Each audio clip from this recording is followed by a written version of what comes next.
नमस्ते साथीहरु, हजुरलाई स्वागत छ हाम्रो नयाँ भिडियोमा। आज हामीले हजुरलाई ढिँडोको रेसिपी देखाउने वाला छौं।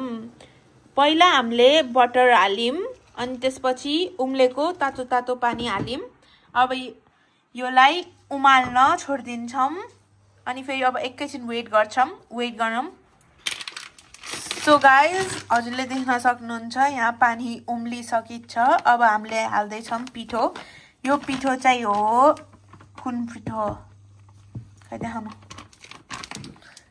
Red T flower. अनि त्यो हामीले हालिम। यो चाहिँ ढिँडोको टेक्सचर यस्तो हुन्छ पहिला, अनि फेरि हामीले थोरै थोरै गरेर अझै हाल्छौं, जसले त्यो राम्ररी ढिँडो बनोस्। लाइक हामीले स्टर गर्दै रहन्छौं।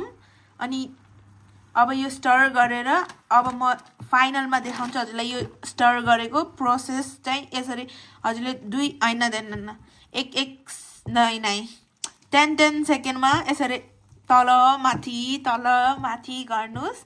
अनि फेरि पानी धेरै भएको जसरी लाग्यो भने फेरि अझै थोरै गरेर त्यो पिठो हाल्ने, अनि फेरि बनाउने। यस्तो बिचमा देखिन्छ साथीहरु, त्यस्तो बन्न चाहिन्छ लास्टमा। तर अहिले हामीले घोट्दै छौं, तलबाट घोट्नी अनि माथिबाट गरेर यस्तो डोई टेक्सचर हुन्छ, जो अहिले फेरि मिठो हुन्छ। के रे, यो चाहिँ हजुरहरुले केहीसँग नि खान सक्नुहुन्छ।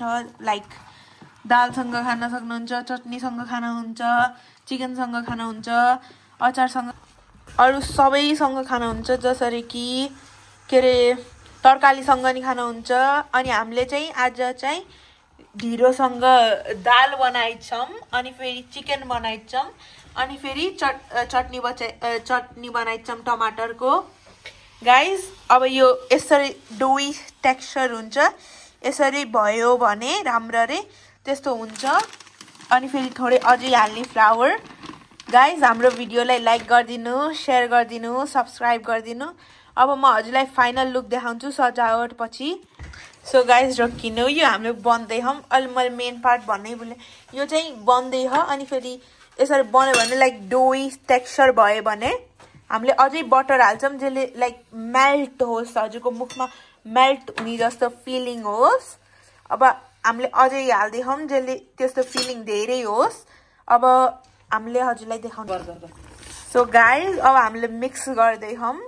यो चाहिँ हामीले चाहिँ धेरै नबनानी। यो चाहिँ लाइक त्यसले नेपालको याद आउँछ मलाई चाहिँ। खाने बित्तिकै लाइक कस्तो मिठो हुन्छ, आमाको घरमा बनाए जस्तो फिलिङ हुन्छ। अनि फेरि मलाई अनि मेरो भाइलाई धेरै मनपर्छ ढिँडो। तर धेरै चाहिँ खान्नौं, किनकि बेसिकली हामीले धेरै चाहिँ खेल्न जान पर्यो, त्यही भएर धेरै गरेपछि घरमा खाने टाइमै हुन्न। सो गाइस, बाहिरको खाना खान्छौं कि दाल भात तरकारी बनाएको हुनुहुन्छ मम्मीले, त्यही खान्छौं। गाइस, खै खोकी लाग्यो, यहाँ केही भयो थ्रोटमा। सो गाइस, अब हामीले यो बनाएर फेरि प्लेटमा सजाएर देखाउँछौं हजुरहरुलाई। सो गाइस, हाम्रो यहाँ प्लेटमा डेकोर भइसकिन्छ। यो ढिँडो पाकिसकिछ। अनि हामीले यहाँ चटनी हालिछौं, चिकन हालिछौं, अनि फेरि दाल हालिछौं त्यो बिन्सहरुसँग। म अब ट्राई गर्छु कस्तो हो भनेर। देख्नु कस्तो सफ्ट छ। हामीले यसरी ढिँडो बनाउँछौं। हजुरहरुले कसरी बनाउनुहुन्छ, तेल धेरै मतलब कि बटर धेरै हाल्नुहुन्छ कि कसरी बनाउनुहुन्छ, केसँग खानुहुन्छ, कमेन्ट गरिदिनुस्। अब म ट्राई गर्दैछु। मलाई सबभन्दा चिकन मनपर्छ। चिकन धेरै मिठो भन्छ, यो नि राम्रो भन्छ, अनि फेरि यो नि राम्रो भन्छ। Guys, thank you. लाइक गरिदिनु, सब्स्क्राइब गरिदिनु, अनि कमेन्ट गरिदिनु। Guys, by.